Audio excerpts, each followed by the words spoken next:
Amen. Amen. Silakan duduk saudara. Roma pasal 15 ayat yang ke-16. Surat Roma pasal yang ke-15. Saya membaca ayat 14, 15 dan 16. Anda perhatikan pada Alkitab saudara masing-masing. Roma pasal 15, lihat mulai ayat yang ke-14. Saudara-saudaraku, aku sendiri memang yakin tentang kamu, bahwa kamu juga telah penuh dengan kebaikan dan dengan segala pengetahuan, dan sanggup untuk saling menasihati.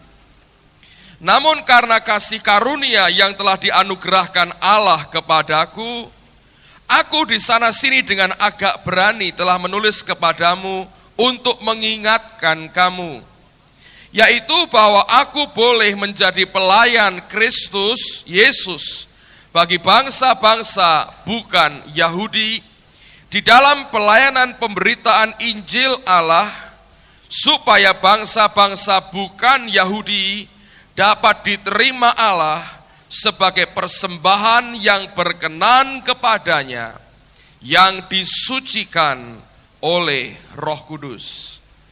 Saya mau ulang pada ayat yang ke-16, Alkitab berkata, yaitu bahwa aku boleh menjadi pelayan Kristus Yesus bagi bangsa-bangsa bukan Yahudi dalam pelayanan pemberitaan Injil Allah, supaya bangsa-bangsa bukan Yahudi dapat diterima oleh Allah sebagai persembahan yang berkenan kepadanya, yang disucikan oleh Roh Kudus.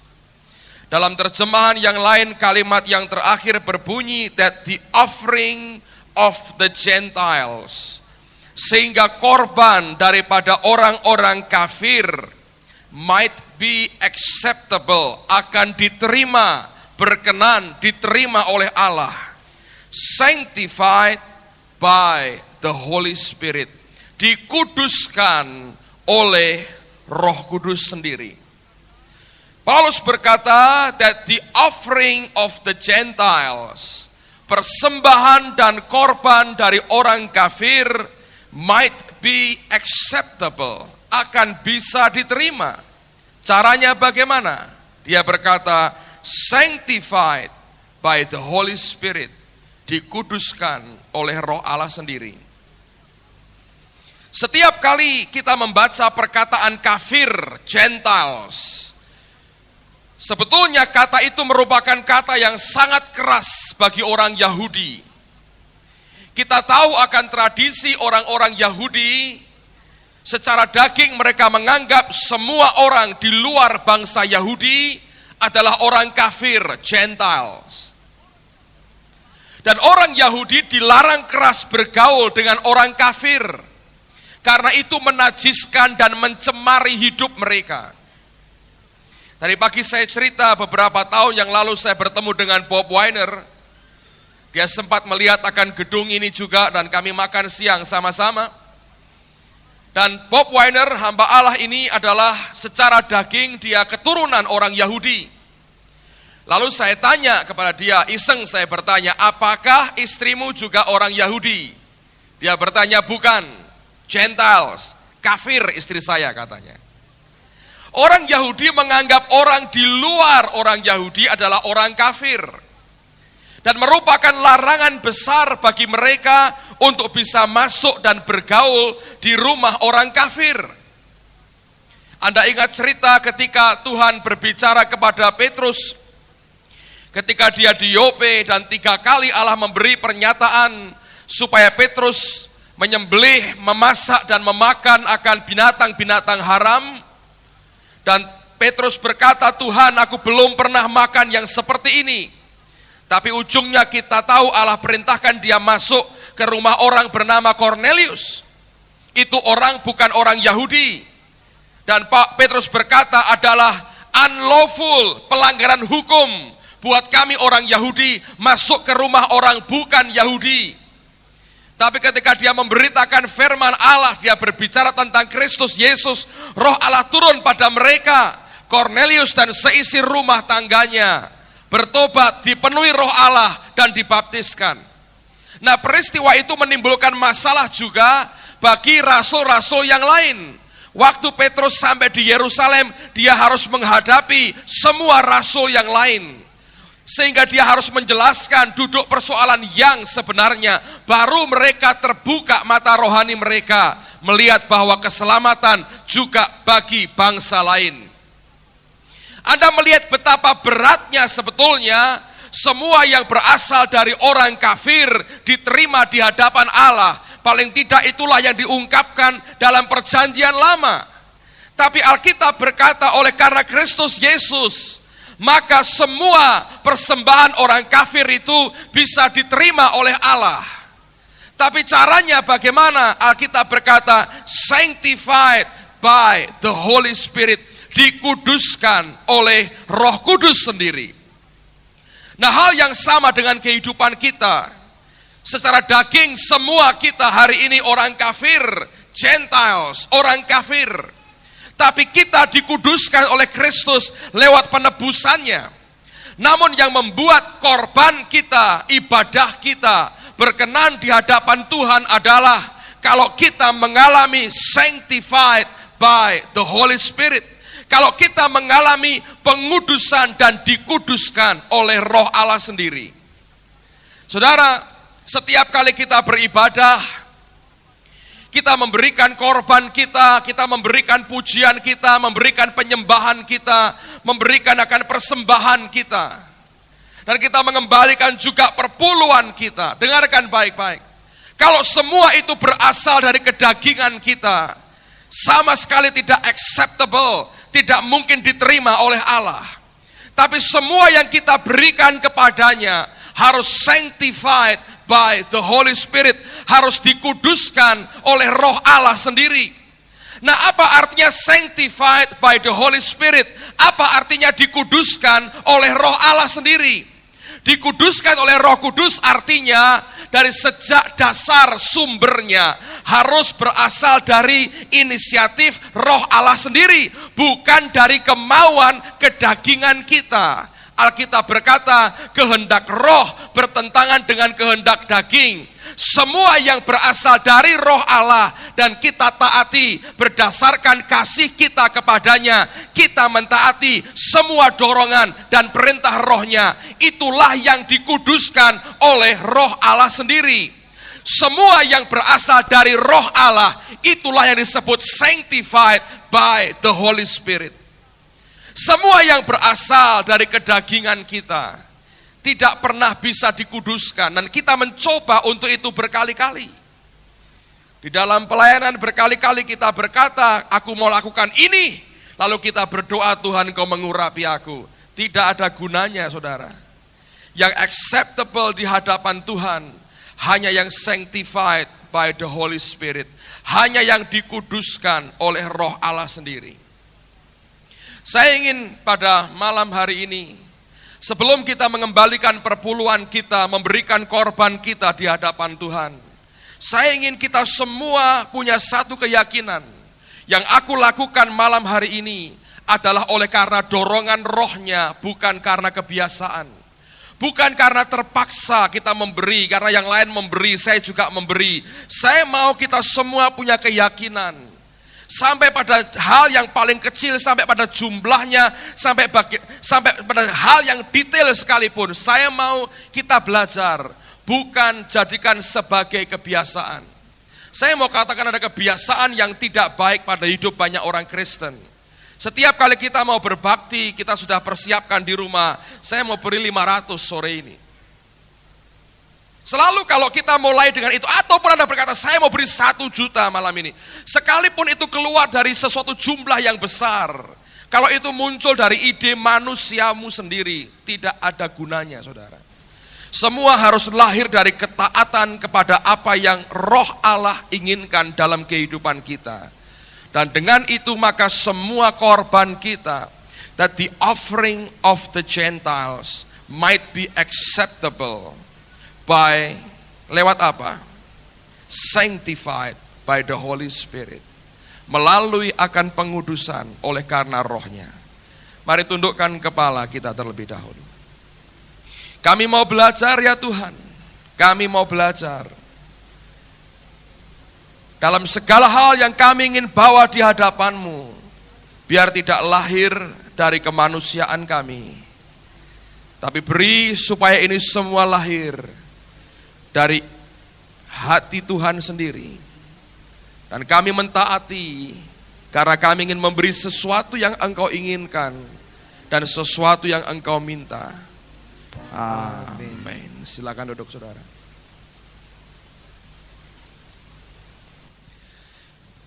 Tadi pagi saya berkata, tidak semua orang yang beribadah kepada Allah adalah orang yang sungguh mengasihi Tuhan. Tidak semua orang yang sepertinya melayani Tuhan, dia betul-betul menjadikan Tuhan adalah Tuan dan Raja dalam hidupnya. Tidak semua orang yang berkata membela akan Tuhan, dia sungguh-sungguh membela akan kepentingannya dan memahami akan hatinya. Ada banyak orang yang sepertinya beribadah kepada Allah, tapi hatinya jauh dari Tuhan. Dan yang disembah bukan Tuhan, tapi seringkali dirinya sendiri. Ada orang-orang yang sepertinya melayani Tuhan, tapi yang dilayani bukan dia yang jadi raja dalam hidupnya, tapi yang dilayani adalah dirinya dan kepentingannya sendiri.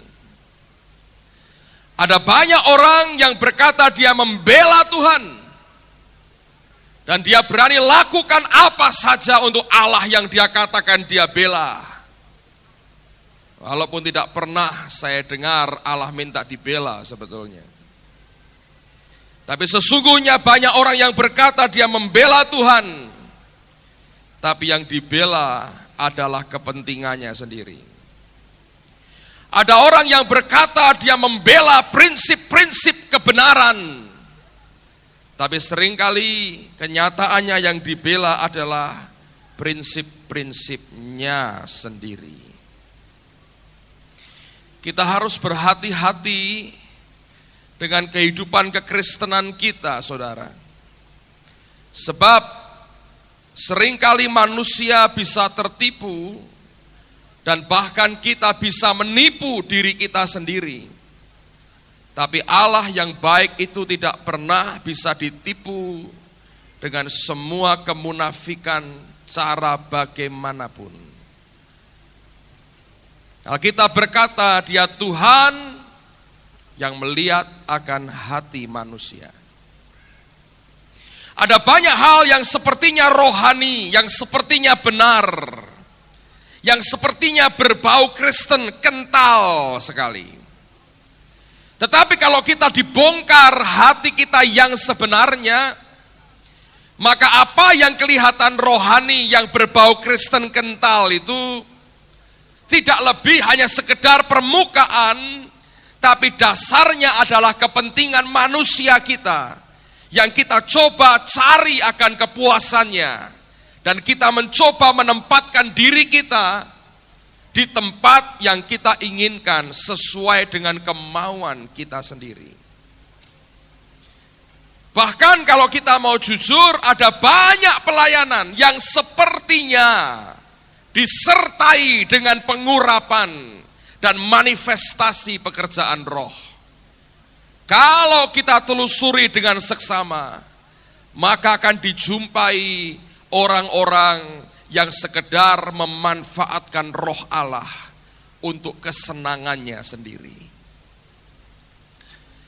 Saya percaya makin hari kita makin mendekat kepada saat di mana Yesus akan datang kali yang kedua. Itu berarti makin hari kekristenan kita makin menghadapi sesuatu yang serius dari pihak Allah.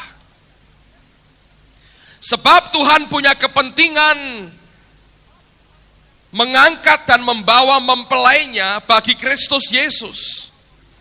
Dan setiap kali waktu makin mendekat itu berarti kesempatan untuk menyiapkan mempelainya makin berkurang. Dan saya percaya itulah sebabnya Allah bekerja dengan cara yang begitu luar biasa pada hari-hari ini untuk membongkar akan hati manusia.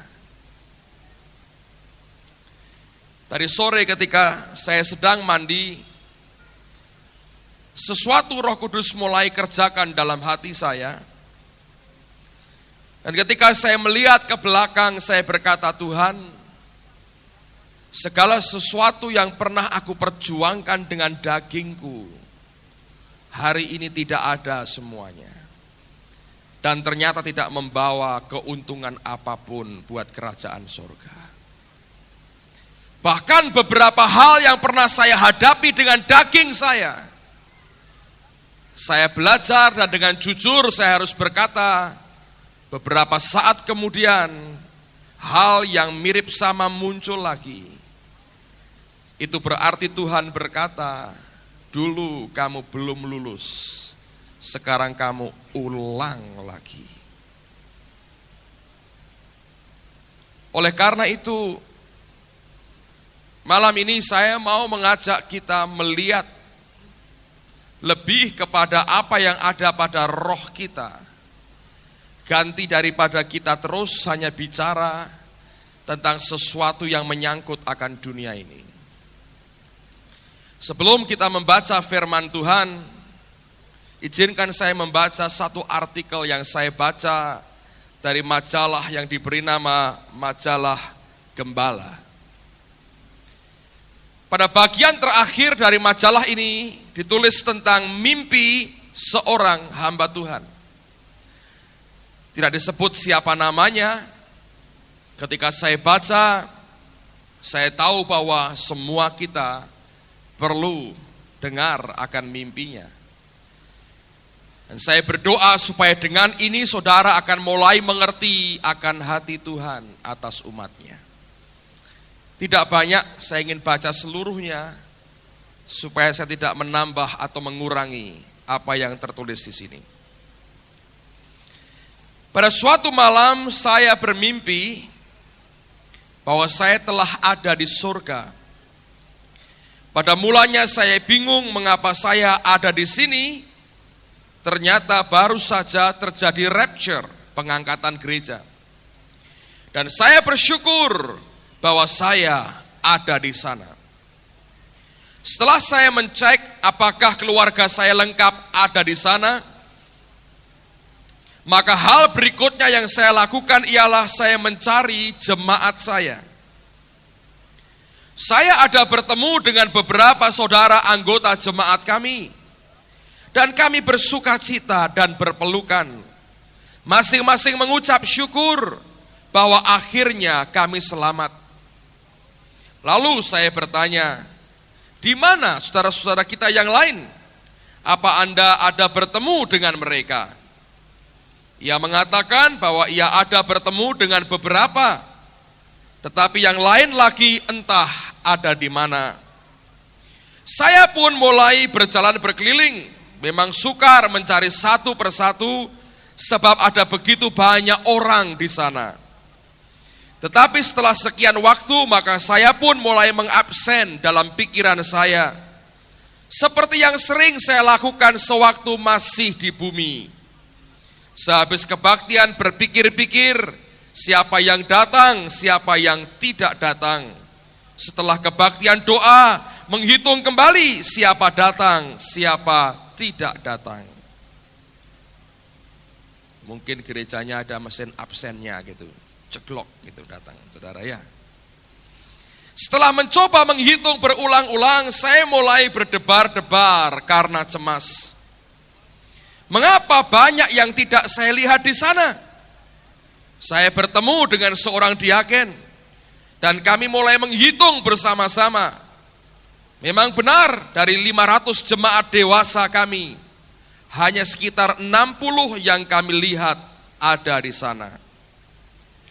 Dalam ketidakpercayaan itu, saya mencoba untuk mencari tahu keadaan yang sebenarnya. Saya akan mencoba untuk menanyakannya kepada penghulu malaikat, Barangkali ia mempunyai daftar dari yang baru saja diangkat dalam rapture itu. Sementara saya berusaha untuk mencari tahu di mana kantor dari penghulu malaikat, saya bertemu dengan seorang hamba Tuhan lain yang melayani sekota dengan saya. Saya sapa dia dan kami berpelukan dengan penuh haru, sambil tidak hentinya memuji kesetiaan Allah kita di dalam Tuhan Yesus Kristus, yang telah mengangkat kami dari aniaya besar yang ditimbulkan oleh antikristus di bumi. Setelah keharuan terungkap seluruhnya, kami mulai bertanya tentang keadaan masing-masing. Saya katakan bahwa saya masih penasaran. Mengapa hanya 60 orang dari jemaat kami, yang 500 itu yang saya lihat, dan saya sedang mencari tahu tentang yang lain. Lalu saya tanya bagaimana dengan jemaat dia. Saya tahu dia menggembalakan jemaat kecil, tetapi saya juga kenal dia sebagai hamba Tuhan yang setia. Ia berkata, saya lihat jemaat saya lengkap, ada semua. Jawaban itu membuat saya makin cemas. Kalau begitu, di mana yang lain? Saya cepat-cepat pamit dan lari menuju ke kantor penghulu malaikat. Untung dia ada di situ dan tidak ada tamu lain. Maka saya langsung masuk dan menanyakan pertanyaan yang sejak tadi mencemaskan hati saya. Dengan wajah yang tenang dan penuh wibawa, ia menjawab pertanyaan saya. Memang benar apa yang Anda lihat, ada 60 jemaat Anda yang ikut terangkat. Bagaimana yang lain? Itu baru sebagian kecil dari jemaat kami. Di mana mereka? Mereka tertinggal karena mereka belum siap. Saya mulai menangis. Mengapa? Mengapa bisa begini? Saya sudah memberitakan firman Allah. Saya telah melayani kebutuhan mereka.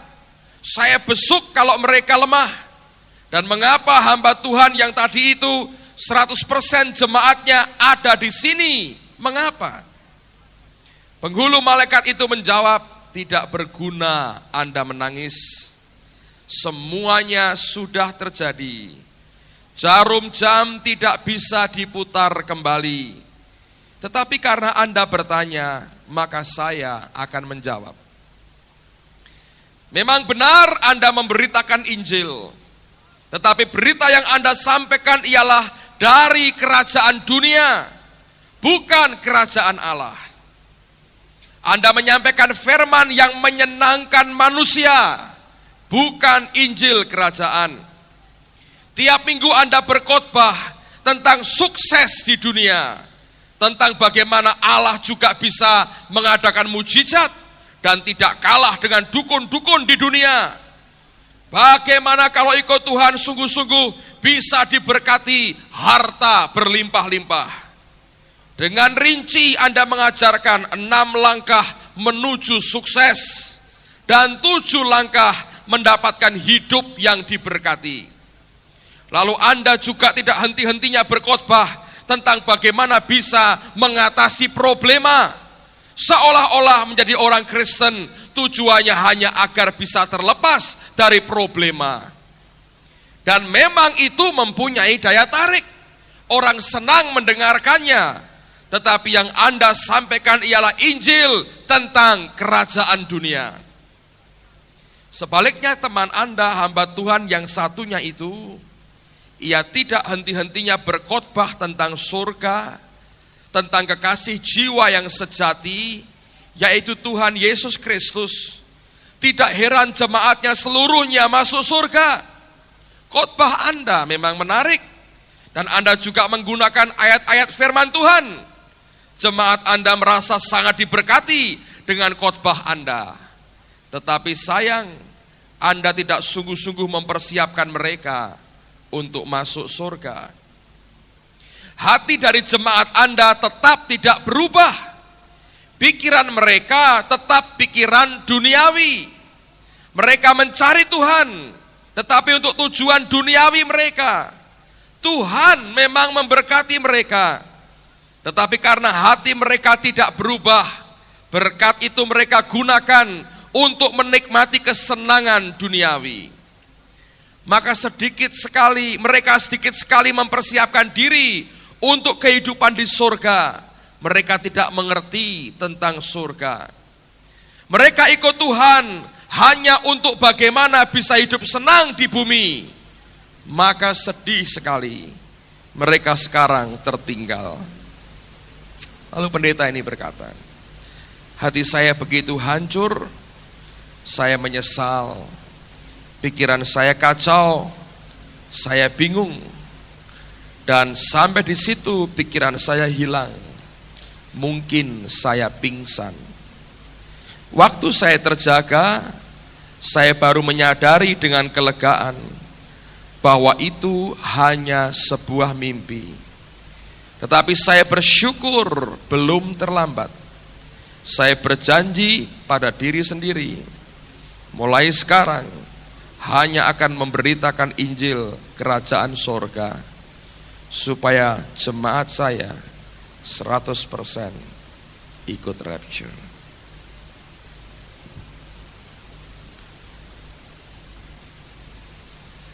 Lihat akan bahaya sesuatu yang tidak murni dari Tuhan. Lihat akan bahaya bahwa fakta menunjukkan bahwa Allah tidak jadi Tuhan dalam hidup kita, tetapi kita menjadi Tuhan dalam hidup kita sendiri. Oleh karena itu seluruh ibadah kita fokusnya hanya diri sendiri. Seluruh pelayanan kita fokusnya hanya diri sendiri. Semua yang kita kerjakan untuk kepentingan diri sendiri. Dan ini yang terus terjadi dan terus terjadi, saudara, dalam hidup orang-orang percaya. Kenapa? Karena hidup mereka bukan hidup oleh karena roh, tapi hidup oleh karena kedagingan. Dan berapa banyak di antara orang percaya yang sebetulnya hidup dalam keadaan tertipu oleh hati mereka sendiri, yang sebetulnya tidak murni di hadapan Tuhan. Saya beri contoh, bahkan hal yang kelihatannya sangat rohani. Kalau kita tidak hidup dalam roh, Anda akan terkecoh dengan banyak hal ini. Contoh, saudara tahu Allah melawat kita. Dan banyak teman-teman yang begitu sensitif dengan hadirat Tuhan, sehingga mereka mengalami akan manifestasi roh. Ketika Anda mendoakan orang lain, apa yang ada pada pikiranmu? Apakah betul murni keluar dari hatimu engkau ingin hidupnya diubah? Atau saudara hanya ingin melihat dia manifestasi? Untuk manifestasi. Sampai di situ saja. Sebetulnya indikasi yang tidak baik. Bukan Kristus Raja dalam hati kita, tapi diri kita sendiri, saudara. Kalau saudara melayani orang atau berbuat apapun, untuk siapa sebetulnya? Murnikah itu untuk Tuhan dan supaya orang lain diberkati? Ataukah sebetulnya kita mau ambil keuntungan pribadi? Mungkin bukan materi, saudara, tapi keuntungan tertentu yang kita harapkan bisa kembali buat kita. Oleh karena itu perlu setiap orang percaya hidup di dalam roh. Dan kalau tidak, engkau akan tertipu dengan hatimu sendiri. Dan akibatnya bertahun-tahun kita menjadi orang Kristen, fokus kita bukan Tuhan. Tanpa disadari fokusnya diri sendiri. Kita menghampiri dia oleh karena ada maksud supaya dia memberikan sesuatu kepada kita. Bukan didasari kemurnian ingin menyembah dia saja. Oleh karenanya cara pandang kita mesti berubah. Kita harus berani berpindah dari cara pandang yang duniawi, berubah dari cara pandang yang rohani. Dari cara pandang yang manusiawi ke cara pandang yang ilahi. Kalau saudara bisa melihat itu, engkau akan mengurus pertumbuhan dan hidup rohmu lebih daripada jiwamu dan kemanusiaanmu. Coba ambil Alkitab saudara. Buka Efesus pasal yang ketiga. Efesus pasal 3. Lihat mulai ayat yang pertama. Itulah sebabnya aku ini Paulus, orang yang dipenjarakan karena Kristus Yesus, untuk kamu orang-orang yang tidak mengenal Allah. Memang kamu telah mendengar tentang tugas penyelenggaraan kasih karunia Allah yang dipercayakan kepadaku karena kamu. Ayat 3 Anda perhatikan ini. Yaitu bagaimana rahasianya dinyatakan kepadaku dengan wahyu. Seperti yang telah kutulis di atas dengan singkat. Apabila kamu membacanya, kamu dapat mengetahui daripadanya pengertianku akan rahasia Kristus. Yang pada zaman angkatan-angkatan dahulu tidak diberitakan kepada anak-anak manusia. Tetapi yang sekarang dinyatakan di dalam roh kepada rasul-rasul dan nabi-nabinya yang kudus. Paulus bicara tentang pengertiannya akan rahasia Kristus, sinesis.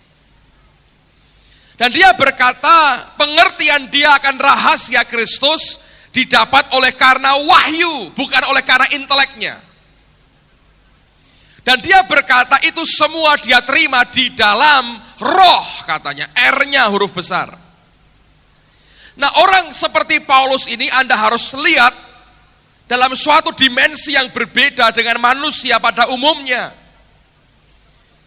Saya baca sebuah buku menarik karangan Juan Carlos Ortiz, Hidup Bersama Yesus Hari Ini. Anda perlu baca buku itu. Anda akan belajar tentang mendengar suara Tuhan juga dari buku itu. Dari bagian yang dia tulis diantaranya dia berbicara tentang apa bedanya antara Petrus dengan Paulus. Dia berkata Petrus adalah orang yang mengenal Tuhan di dalam kehinaannya. Dia mengenal Yesus sebagai Allah yang mengosongkan diri ketika dia hidup sebagai manusia. Paling-paling hanya sekali dia pernah lihat Yesus dalam kemuliaannya bicara dengan Musa dan Elia. Tetapi Paulus tidak pernah kenal Yesus ketika Yesus hidup di bumi. Dia tidak pernah berbicara, tidak pernah berdebat dengan dia, tidak pernah kenal sama sekali. Perjumpaan pertama dia di jalan menuju ke Damsyik, dia lihat Kristus dalam kemuliaannya. Dia bertobat, dia lahir baru, penuh roh. Alkitab berkata, dia diangkat ke surga tingkat yang ketiga. Dan dia lihat Kristus di dalam kemuliaannya. Sejak itu rohnya menyelimuti dia. Dan oleh karena roh Allah dia terima pewahyuan. Siapa Kristus yang mulia yang dia lihat itu. Tidak ada rasul lain yang mengalami akan pengalaman begitu hebat. Seperti yang dialami oleh Paulus. Tapi yang utama bukan hanya pengalaman itu, melainkan pewahyuan yang dia terima di dalam roh. Sampai Petrus sendiri, dengerin saudara. Dia berkata, dia peringatkan jemaat, hati-hati kalau baca tulisannya Paulus. Karena beberapa pernyataan yang dia sampaikan sukar dimengerti. Dan Petrus mensejajarkan tulisan Paulus itu dengan ayat-ayat atau kitab-kitab perjanjian lama, kitab nabi-nabi yang lain. Anda bisa bayangkan kalau sampai Petrus memberikan pengakuan itu seperti dia berkata tulisan Paulus ini sama bobotnya dengan tulisan nabi-nabi yang terdahulu. Dia mengakui akan pewahyuan yang diterima oleh Paulus.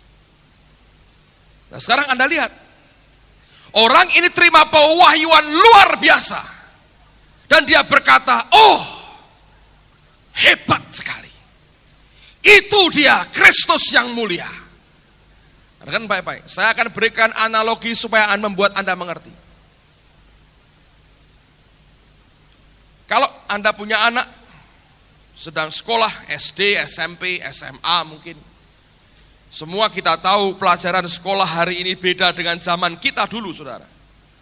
Orang tua kesulitan memberikan pelajaran kepada anaknya. Lalu orang tua akan meminta seorang guru lain untuk mengajari anaknya.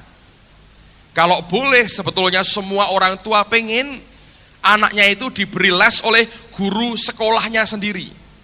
Kalau pagi di sekolah ngajari anaknya, sore les dengan guru yang sama. Kalau boleh begitu. Kenapa? Sebab banyak faktor. Kalau les dengan guru yang sama ngajar di kelas, kira-kira ya mesti naik kelas, saudara ya. Yang kedua, siapa tahu ada bocoran-bocoran soal. Itu kan yang dibutuhkan orang tua. Orang tua bisa santai, tiap malam bisa keluar, makan es krim, makan steak, cari roti, dan kemudian ongkang-ongkang, anaknya akan naik kelas dengan sendirinya. Maunya kan begitu. Cuman sekolah lebih pinter. Dilarang, guru ngelesi muridnya sendiri. Orang tua lebih pinter. Kalau begitu, cari guru lain. Satu sekolah. Syukur-syukur guru les ini sahabatnya gurunya anak saya gitu. Nah, kalau satu sekolah kurikulumnya ngerti. Kalau rapat guru kan ngerti kira-kira, besok ulangan apa? Dia tulisi dulu. Seandainya Anda berbuat begitu, guru tetap seorang pendidik. Saya yakin tidak akan dia berkata, belajar ini ya, saya BCI ini, besok keluarnya ulangannya ini, enggak bakalan. Apa yang dibuat guru itu kalau dia ngerti sekalipun, apa yang dibuat? Dia akan datang di rumah anak itu dan dia berkata, buka buku PPKN bab ini, baca, apalkan. Tanpa dia ngomong, keluarnya ini nak, enggak. Tapi dia akan paksa murid itu belajar bab yang dia tahu besok akan diuji.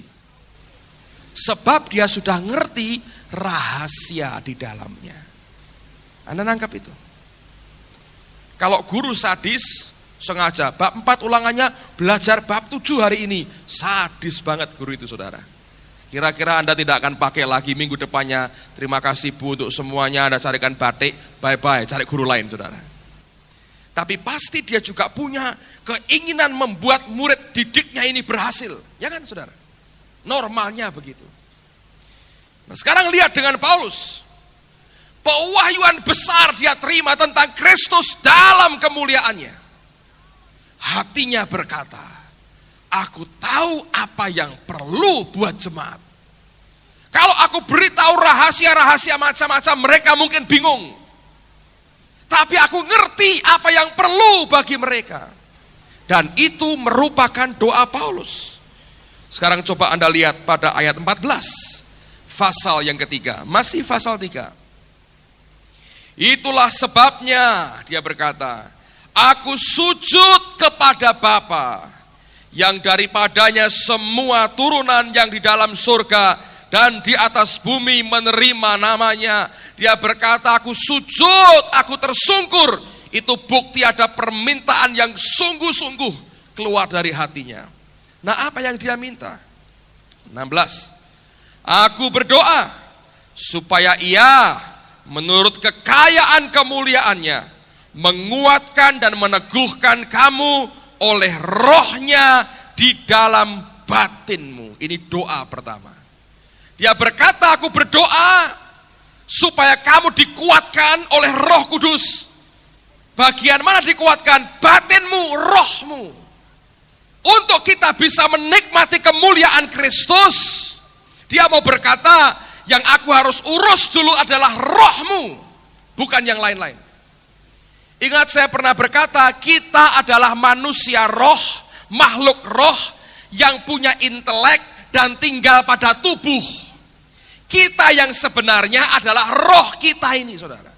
Daging ini cuma pakaian tok. Kalau mati ditinggal, yang ketemu Tuhan roh kita, yang kekal roh kita. Nah, Paulus melihat itu, dia berkata, yang pertama harus diurus adalah roh kita. Bukan kemanusiaan kita yang di luar, tetapi yang di dalam. Roh Allah harus tinggal menguatkan rohmu, membuat roh kita makin besar dan makin perkasa. Dan saya beritahu, ini bukan cuma konsep loh saudara, ini realita. Saya cerita sedikit. Sering kali saya alami ini, tapi saya tidak mau Anda merasa-rasakan supaya rasanya sama. Jangan. Ini pengalaman rohani, tapi ini real, saudara. Beberapa teman punya pengalaman yang sama. Sering kali di dalam penyembahan ada perasaan aneh. Saya tutup mata saya nyembah Tuhan, saya pegang mic. Seperti badan saya ini besar sekali. Anda yang pernah ngerasakan ini? Pernah? Nggak ada? Nggak ada? Sepertinya besar sekali. Saya berkata, kenapa aku jadi raksasa begini ya? Gede sekali. Ini sudah gede, saudara. Gede sekali. Saya berkata, kenapa jadi raksasa? Itu berkali-kali saya alami. Gede. Lalu kemudian, saya nggak tahu. Saya ngomong kepada seorang hamba Tuhan. Saya kok ngalami gini ya? Dia berkata, aku juga sering ngalami gitu. Apa ini? Rohmu Pak itu. Roh yang di dalam. Gede. Ketika Roh Kudus itu strengthen our inner man. Terutama kalau pengurapan itu turun. Luar biasa. Saya bilang, kenapa jadi raksasa begini? Itu beberapa menit saya rasakan, baru akan hilang kalau saya buka mata. Sadar lagi hilang. Dia sadar tapi saya buka mata itu, terus berangsur-angsur hilang. Tapi ketika tutup mata saya, tiba-tiba saya merasa seperti gede sekali. Itu real. Saya belajar mengerti roh kita itu real, saudara. Ketika roh Tuhan itu mengurapi kita, kekuatan ini berlipat. Bukan karena roh saya roh raksasa, saudara. Tapi karena bungkus Roh Kudusnya itu yang membuat sepertinya terlalu besar. Dan itu real. Alkitab ini real, ini bukan cuma dongeng. Dia berkata, ini yang aku doakan, aku sujud, aku minta. Kalau tidak, engkau tidak ada gunanya. Hancur pasti. Dengarkan, Yesus berkata, roh penurut daging lemah. Artinya, engkau cuma punya roh yang baik, tidak cukup, saudara. Kalau tidak cukup dominan untuk menaklukkan dagingmu dan nafsumu, saudara. Nggak ada gunanya.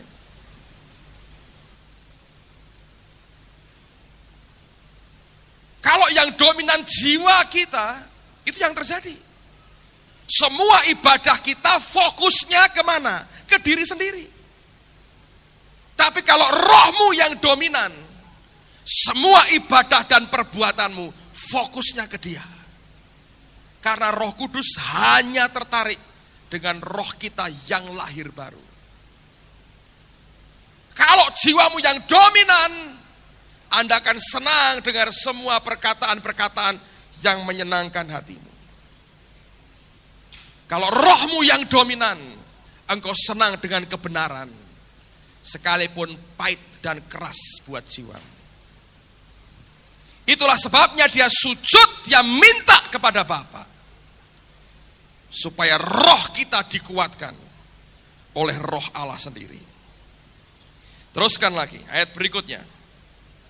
Sehingga oleh imanmu Kristus diam di dalam hatimu dan kamu berakar serta berdasar di dalam kasih. Aku berdoa supaya kamu bersama-sama dengan segala orang kudus dapat memahami betapa lebarnya dan panjangnya dan tingginya dan dalamnya kasih Kristus. dan dapat mengenal kasih itu sekalipun ia melampaui segala pengetahuan. Aku berdoa supaya kamu dipenuhi di dalam seluruh kepenuhan Allah.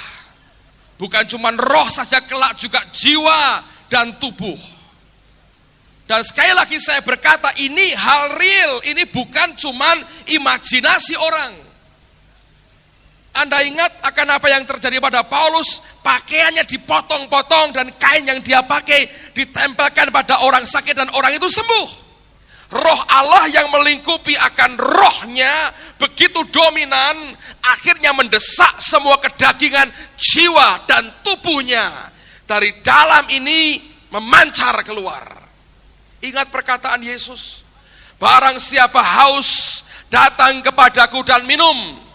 Barang siapa percaya kepadaku, dari dalam hatinya, out of his belly, akan keluar aliran-aliran air hidup.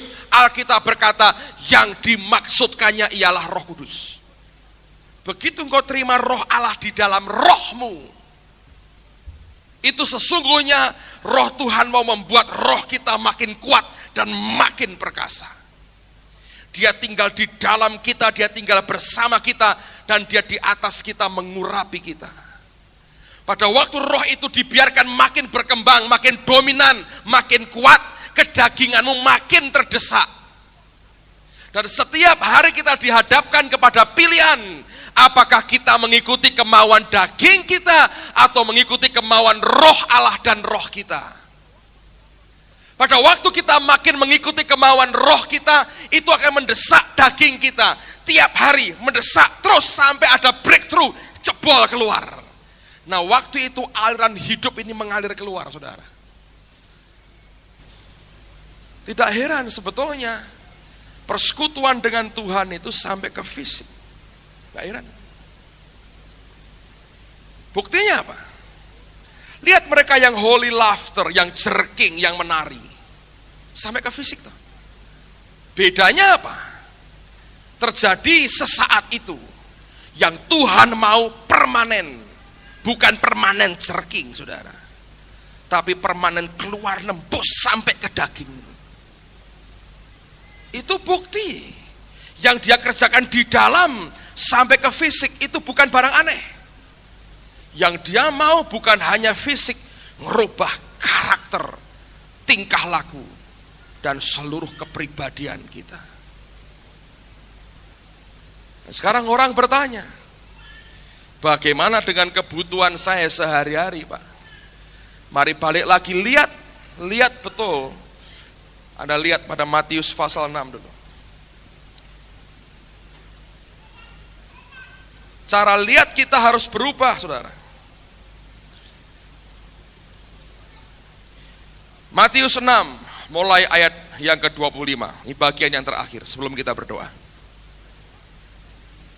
Matius 6, 25. Karena itu aku berkata kepadamu, janganlah khawatir akan hidupmu, akan apa yang hendak kamu makan atau minum. Dan janganlah khawatir pula akan tubuhmu, akan apa yang hendak kamu pakai. Bukankah hidup itu lebih penting daripada makanan, dan tubuh itu lebih penting daripada pakaian? Pandanglah burung-burung di langit yang tidak menabur, dan tidak menuai, dan tidak mengumpulkan bekal dalam lumbung, namun diberi makan oleh Bapamu yang di surga. Bukankah kamu jauh melebihi burung-burung itu? Siapakah di antara kamu yang karena kekhawatirannya dapat menambah sehasta saja pada jalan hidupnya? Dan mengapa kamu khawatir akan pakaian? Perhatikanlah bunga bakung di ladang yang tumbuh tanpa bekerja dan tanpa memintal. Namun aku berkata kepadamu, Salomo dalam segala kemegahannya pun tidak berpakaian seindah salah satu dari bunga itu. Jadi jika demikian Allah mendandani rumput yang di ladang yang hari ini ada dan besok dibuang ke dalam api, tidakkah ia akan lebih lagi mendandani kamu, hai orang yang kurang percaya? Sebab itu janganlah kamu khawatir dan berkata, apakah yang akan kami makan? Apakah yang akan kami minum? Apakah yang akan kami pakai? Semua itu, Anda dengarin baik-baik, dicari bangsa-bangsa yang tidak mengenal Allah. Kalau fokus ibadah kita untuk kepentingan hidup di bumi ini saja, artinya engkau mencari juga apa yang dicari oleh bangsa-bangsa yang tidak mengenal Allah. Artinya kita tidak ada bedanya dengan orang kafir yang tidak kenal Tuhan. Orang tidak kenal Tuhan tidak akan diselamatkan, saudara. Kemudian dia berkata, akan tetapi Bapamu yang di surga tahu bahwa kamu memerlukan semuanya itu. Dia ngerti, saudara. Persoalannya engkau tidak percaya kepadanya. Makanya fokus hidup kita terus kepada diri sendiri. Dan saya beritakan ini, selesai tanggung jawab saya untuk mengingatkan Anda untuk melihat Tuhan lebih dari segala-galanya. Kalau Anda tertinggal, saya clean, saudara, dengan jiwamu. Dan dia berkata, tetapi carilah dahulu kerajaan Allah dan kebenarannya, maka semuanya itu akan ditambahkan kepadamu. Kalau fokus kita pada roh kita, itu real, saudara. Rohmu makin kuat, itu akan mempengaruhi sekitarmu, otomatis. Nah, kerajaan Allah itu apa? Itu bukan kegiatan gereja. Ada orang berkata, kalau kamu kok enggak belajar, besok kan ulangan. Ya kan, aku pokoknya mau kok ini, belajar di gereja aja. Apa bisa? Ya enggak bisa, ini mau sharing-sharing kok. Penting toh sharing-sharing. Kan katanya harus cari dulu kerajaan Allah. Ya bukan, itu bukan kerajaan Allah. Karena engkau sumpek di rumah, karena engkau di sekolah enggak pinter, enggak mau belajar, frustrasi. Lalu kita sembunyi di dalam kata sharing-sharing, saudara. Loh, kamu kok enggak kerja? Ya gampang lah. Pokoknya sekarang saya mau latihan jadi singer dulu kok. Biar suara saya tambah bagus. Melayani Tuhan toh Pak, kerajaan surga. Nanti kan Tuhan ngasih gangdau sendiri. Ngawur namanya. Itu karepe dhewe, saudara. Bukan kerajaan surga. Saudara akan belajar kerajaan surga adalah ketika engkau taat dan tunduk total kepadanya. Itu kerajaan surga. Oh ya, kalau Tuhan berkata, nggak usah belajar, sharing. Kalau betul dia ngomong begitu, Anda sharing betul, itu kerajaan surga. Biasanya nggak begitu Tuhan, saudara. Kita yang begitu, pakai nama Tuhan lagi. Sharing. Kamu kok jarang pulang ke rumah? Oh iya, saya memberitakan Injil terus. Padahal Anda senep di rumah, ya. Loh, kamu kok tidur di gereja? Ya merasakan hadirat Tuhan. Di rumah Anda tahu orang tua berantem terus, Anda malas tidur rumah. Jangan sembunyikan semua yang dari daging kita dengan nama Tuhan, saudara. Jangan. Seringkali yang betul-betul murni itu sesuatu yang kau kerjakan, tapi sama sekali membuat engkau berkata, aku tidak mau ini sebetulnya. Itu yang seringkali murni. Tapi kalau ada fun-nya, ada enak-enaknya, ada asik-asiknya, itu seringkali bukan dari Tuhan. Sekalipun Anda ngotot dari Tuhan, biasanya bukan. Selalu dia ngajar yang menentang akan daging kita. Saya belajar sesuatu. Anda harus tahu ini kerajaan surga. Saya cerita apa adanya. Saya ke Finland Mei lalu dengan istri saya.